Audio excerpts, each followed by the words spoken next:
tetapi dia nampak berseri walaupun mungkin dia bukan seorang yang berkulit cerah. Dalam sebuah hadis Rasulullah sallallahu alaihi wasallam menyatakan nadarallahu ra'an sami'a minna hadithan.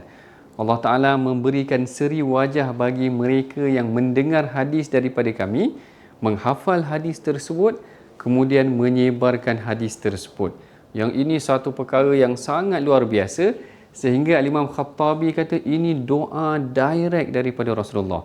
Siapa yang dengar hadis, hafal hadis, sampaikan hadis, Rasulullah doakan dia agar diberikan seri wajah.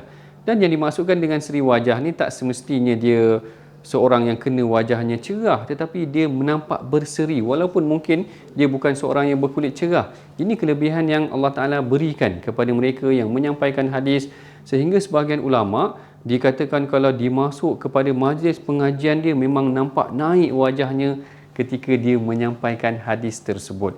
Ini kelebihan yang sepatutnya kita pegang betul-betul, kerana orang yang menyampaikan ilmu, orang yang mendengar ilmu hadis adalah seorang yang mewarisi apa yang telah diberikan oleh Rasulullah kepada beliau. Beliau sampaikan pula, inilah juga yang akan menjadi aset buat kita nanti semua di padang mahsyar ketika mana orang lain tidak ada bekalan yang lain. Allah Ta'ala memberikan kelebihan bagi orang yang mendengar ilmu hadis, menghafal ilmu hadis dan menyampaikan ilmu hadis, insya-Allah.